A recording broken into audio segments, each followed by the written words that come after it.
السلام عليكم ورحمة الله تعالى وبركاته. سو dhawaada dhammaantiin asxaabta iyo ardayda ku xidhan Kaabe Technology and Language. Kusoo dhawaada barashada luqadda Englishka qaybaheeda kala duwan iyo computerka. Meel kasta ku sugan tihiin waxaad nagala socotaan Facebook page Kaabe Technology and Language iyo YouTube channel Kaabe Technology and Language iyo baraha bulshada kale. dhammaantiin waa ku mahadsantihiin sida quruxda badan ee noola socotaan ardayda cusub iyo asxaabta cusub ee channelka kusoo biiray. waxaan idin leeyahay kusoo dhawaada barashada luqadda Englishka qaybaheeda kala duwan. dhammaantiin meel kasta ku sugan tihiin waa ku mahadsantihiin daawashada casharada iyo la socoshadiina sida quruxda badan ee noola socotaan. waa ku mahadsantihiin inaad channelkaas kusoo biirteen oo subscribe gareyseen. sidoo kale haddaad iminkana nagu cusub tahay waxaan ka codsanaynaa inaad channelka subscribe ku samayso. sidoo kale maxay tahay aad Facebookna naga soo follow gareyso si aad ula socoto casharada qiimaha iyo qaayaha badan ee aanu sida joogtada u soo galino. isla markaa haddaad rabto inay ku soo gaaraan aanu soo galino fadlan nagu soo biir channelkana soo subscribe garey. mawduuceena maanta waa cashka 103 mawduuc topic about ku saabsan muslimhood muslimnimada ku saabsan ayaan rabnaa mawduuceena inaan ka dhigano. marka mawduuceena maanta waa cashka 103 mawduuc ku saabsan waxa weeye cashka waa 103 topic mawduuc about ku saabsan muslimhood muslimnimada ku saabsan. salaajkeed intaanan bilaabinin magacaygu waa Sharmaarka Caraale Jaamac. waxaan ka codsanayaa intaanan bilaabin mawduuca inaad horta mawduuca la igarayso. fadlan mawduuca la igaray oo like-ta kala bakhaylin xaqiisa si cashka waa intaad ka faa'iideysaa ka badan like-ta inaad ku qabanayso channelka. sidoo kale video-gana aad la igareynayso waxa ka qiimo badan. sidoo kale maxay tahay cashka waxyaabaha aad ka helayso haddaad save garaysato mawduucan wax badan ayaad ka faa'iidi doontaa. si fiican haddaad u dhegeysato wax badan ayaad ka faa'iidi doontaa. waxay badan aan aqoon ayaad ku baran doontaa marka mawduuca la igarayso. soo dhawow mar kale iyo mar labaad iyo mar saddexaadba kusoo dhawaada cashkeena maanta ee dhegeysa habboon. waa mawduuca 103 mawduuca about ku saabsan muslimhood muslimnimada. Who is a real Muslim? I start my speech in the name of Allah, the most benevolent and the most merciful. All praise I do to Allah, Lord of universal, as we fully aware of. Today's people are Muslims by the mouth only because they are all sick in the thorax. And those might not be side Muslim is first. The above mentioned title is to be asked to one another who is a real Muslim. A real Muslim can be being pointed out or is the one who is attained peace from his or her tangwa or organs. By the way, the real Muslim is to be seen from him or her the following articles. Number 1, the real Muslim must keep away all evil things such as fornication, gossip, poverty, and bad saying and all forbidden deeds. Number 2,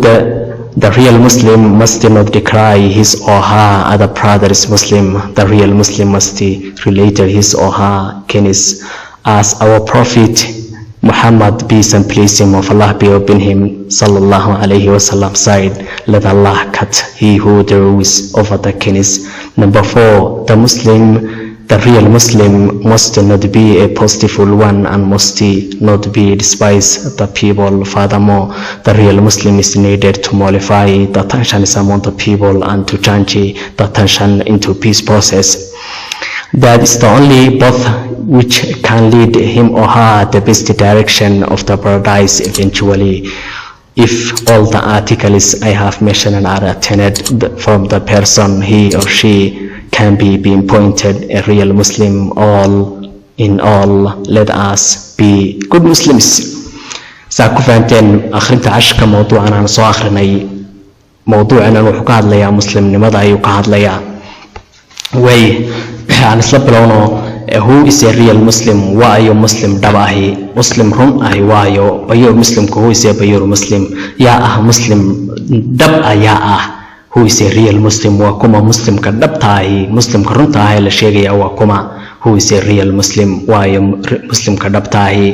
ayaa anigu ustaad waxaan ku bilaabayaa my speech hadalkayga in the name of Allah magaca Ilaahay baan ku bilaabayaa in the name of Allah magaca Ilaahay baan ku bilaabayaa most benevolent naxariista guud naxariista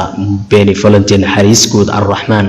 most benevolent naxariista guud naxariista and the most merciful iyo naxariista gaar ahaaneed labadaba Allah naxariista ayaan ku bilaabayaa magaca Ilaahay ayaan ku bilaabayaa naxariista guud naxariista iyo naxariista gaar ahaaneed labadaba naxariista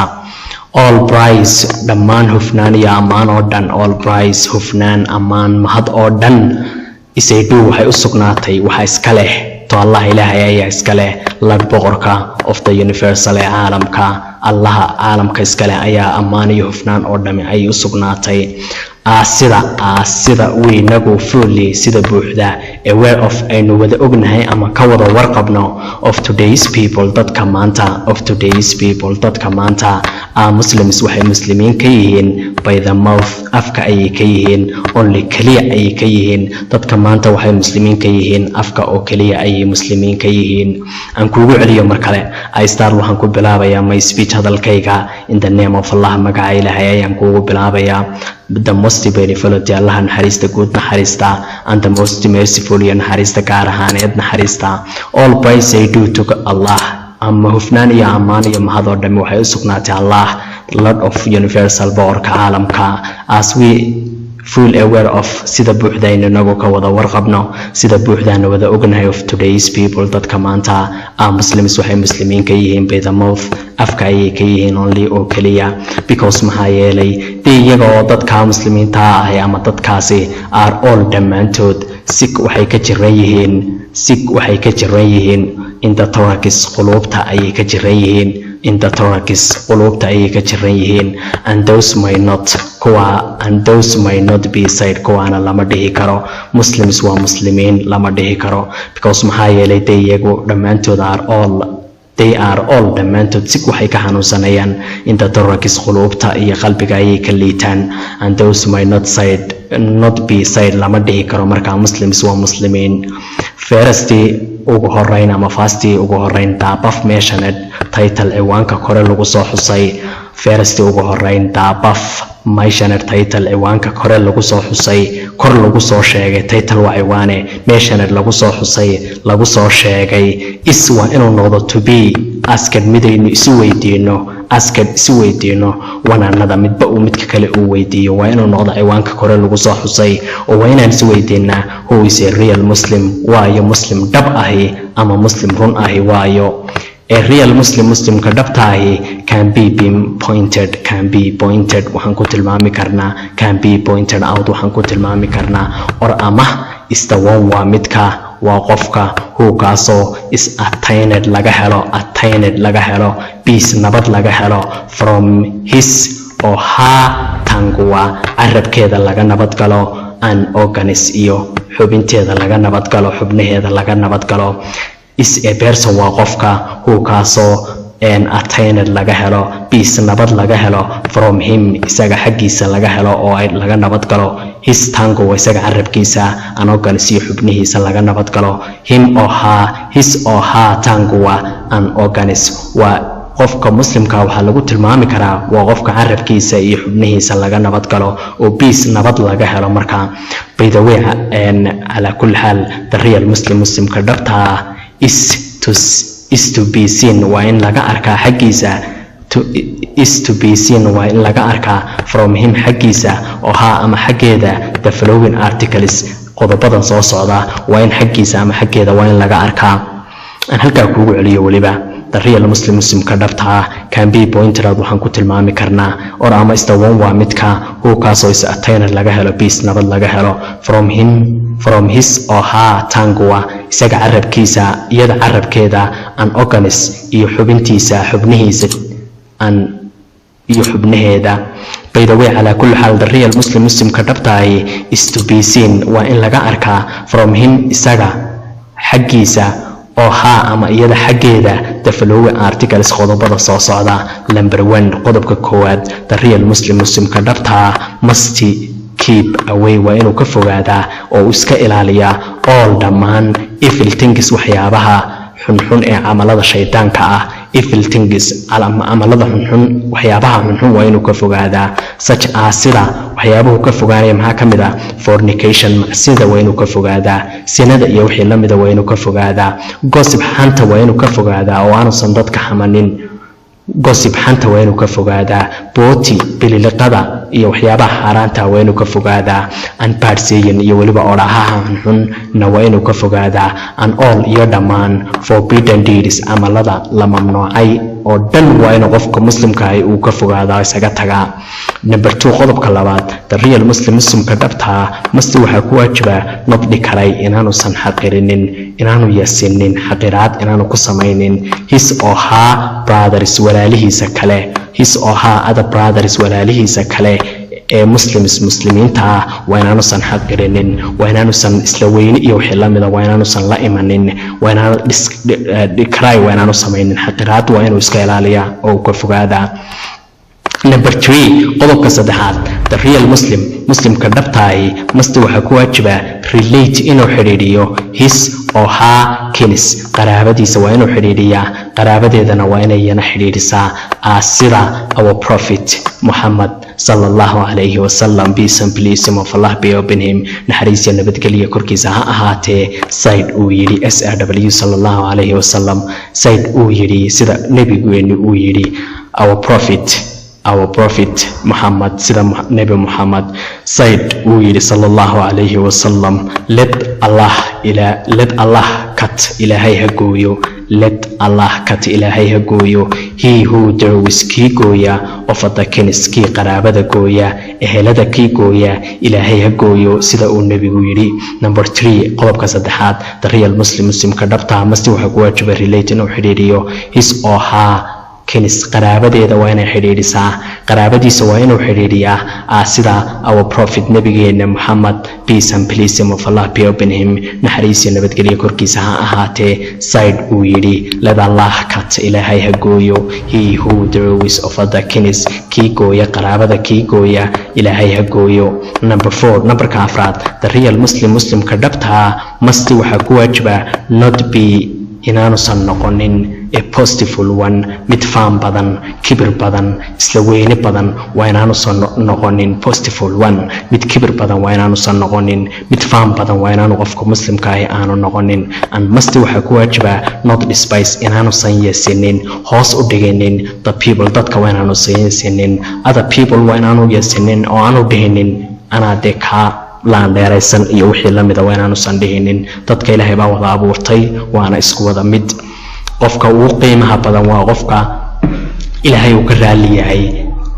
ee amaladii wixii loo baneeyayna sameeyay wixii laga reebana ka tagay kaas ayuunba maxay tahay real muslima qofkaas uunba uu qiimo badan furthermore inta waxa sii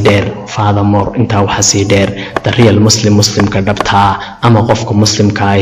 isneeder waxa looga baahan yahay to modify inuu xaliyo ama uu dhameeyo the tensions xiisadaha amaan u dhaxeeya the people dadka waa inuu xiisadaha u dhaxeeya waa inuu xallin karaa oo uu dhameeya qofka muslimka ah laba qof oo muslimaha oo ishaya oo ay xiisada dhex taalo wax kastaba ha isku hayaan waa inuu u dhameeya oo aanu san kaga taginin qofkaasu antu change waa inuu ku bedelaa meesha xiisadaasi taale labada qofood ee uu heshiisiinayay waa inuu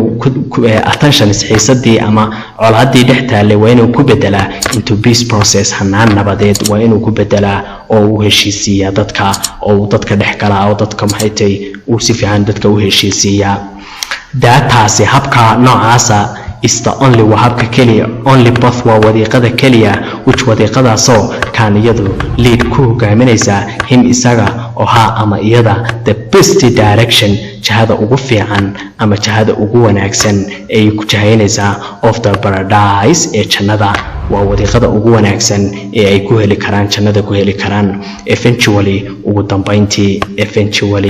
dambeyntii if hadii all the articles dhammaan qodobada ay anigu haaf meeshanad ee aan ku soo xusay kore aan ku soo sheegay soo xusay are attained hadii laga helo from the person qofka hadii laga helo from the person qofka hadii laga helo he isaga or she ama iyada can be pinpointed waxa lagu tilmaami karaa pointed waxa lagu tilmaami karaa a real muslim dhab ah ayaa qofka marka maxay tahay lagu tilmaami karaa muslim dhab ah ayaa lagu sheegi karaa qofkaas all in all intii iyo gabagabadii ama gunaanadkii lad inoo ogolaada as inaga bi inaan noqono good muslimiin wanaagsan inaan noqono inoo ogolaada way ereyada ku jira way iska kooban yihiin ereyo badan kuma jiraan who is a real muslim or kuma muslim dhabahay I start waxaan ku bilaabayaa my speech hadalkayga in the name of Allah magaca Ilaahay aan ku bilaabayaa most benevolent naxariista guud naxariista and the most merciful naxariista gaar ahaaneed ban naxariista all praise of naniya amaano oo dhamise duu waxay sugnaatay to Allah Ilaahay Lord of universal boqorka caalamka as sida weynagu full aware of sida buuxdaan wada ognahay today's people dadka maanta muslims waxay muslimiin ka yihiin by the mouth only afka kaliya ka yihiin because maxaa yeelay iyagu are all dhamaantood si waxay ka liitaan ama ka xanuunsanayaan inta tarakis qulubta ayay ka jireen tarakis qulubta ama qalbiga and those may not be said kuwana lama dhihi karo and those may not be said kuwana lama dhihi karo muslims waa muslimiin fasti marka koowaad tab of mention ciwaanka kore lagu soo xusay above mention title ciwaanka kore lagu soo xusay is to be asked waa inuu noqdaa mid aynu isu weydiino tobananada midba uu midka kale uu weydiiyo who is a real muslim waayo muslim dhab ah a real muslimka dhabta can be pinpointed waxaan ku tilmaami karnaa or amasta one waa midka who kaaso isa tayna laga helo peace nabad laga helo from his or her tango arabkeeda ama arabkiisa an organis iyo waliba xubnihiisa iyo xubnaheeda nabad way kuwa laga nabad galo by the way ala kulli xaal the real muslimka dhabta is to be seen waa in laga arkaa from him or her the following articles qodobada soo socda waa in laga arkaa qofka muslimka the real muslimka dhabta must waxa ku wajiba kiiba way inuu ka fogaado all things waxyaabaha xunxun such as sida fornication macsida gossip hunter boolida baarseeyin oraha xunxun and bad and all forbidden deeds iyo dhammaan amalada la mamnuucay the real muslimka dhabta must waxa ku wajiba not dhikaray inaanu san xaqiirin his or her other brothers walaalihiisa kale waa inaanu san xaqiirinin ee muslimiinta the real muslimka dhabta must waxa ku wajiba related oo xiriiriyo his or her kanis qaraabadiisa ama qaraabadeeda sida our prophet Muhammad SAW sallallahu alayhi wasallam say uu yiri lad Allah ka dilaahay gooyo he who draws of the kanis ki qaraabada gooya number 4 numberka afraad the real muslimka dhabta must waxa ku wajiba not be inaanu noqon boastful one mid kibir badan oo faan badan and must not despise isla markaana waa inaanu xaqirinin the people dadka furthermore intaa waxa sii dheer the real muslimka dhabta isna dheer waxa looga baahan yahay to modify inuu xaliyo the tension siyaasadaha moonu dhaxeeya the people dadka and to change una ku bedelo the tension siyaasada into peace process hanaan nabadeed that is the only path taas waa wadiiqada kaliya which taasoo kan lead ku hogaamin karta in isaga oo ha ama iyada the best direction jihada ugu fiican of the jannada eventually ugu dambeyntii if all the articles dhammaan qodobada I have mentioned aan xusay sheegay aragtayna laga helo from the person qofka laga helo isaga oo shaamayada can be pinpointed waxaan ku tilmaami karnaa real muslim dhab ah all in all kuntii iyo gabagabadii ladaas inoo ogolaada bi inaan noqono good muslimiin wanaagsan inaan noqono noo ogolaada waxaan maarayaa mowduucan inaad fahantay waxyaabo kuwa adkaadayna inaan jirinin fadlan haday jiraan waxyaabo kuwa adag dib ugu ashcashka oo hubi oo si fiican u dhageyso ereyo badan ayaad ka heli doontaa oo aanad aqoonin waxaan maarayaa waxyaabo badan aanad aqoonin inaad ku baratay waad ku mahadsan tahay daawashada casharadaada halkan aad ila soo gaadhay ku mahadsanid waan kaaga mahad celinayaa mar labaad iyo mar saddexaad balakisi walaal waxaan ku xusuusinayaa mowduuca waqti badan baa galay ee like samay xaas noqonin saaxiib intaan ku faa'iideynayo diga faa'iideyso hayga la xajaalaysan inaad like ku qabato like saarto channelkan aad subscribe gareyso waad ku mahadsan tahay intaan mowduuca xigayso way iman doono waxaan idinkaga tegayaa salaanta islaamka assalaamu calaykum wa rahmatullahi ta'ala wa barakatuh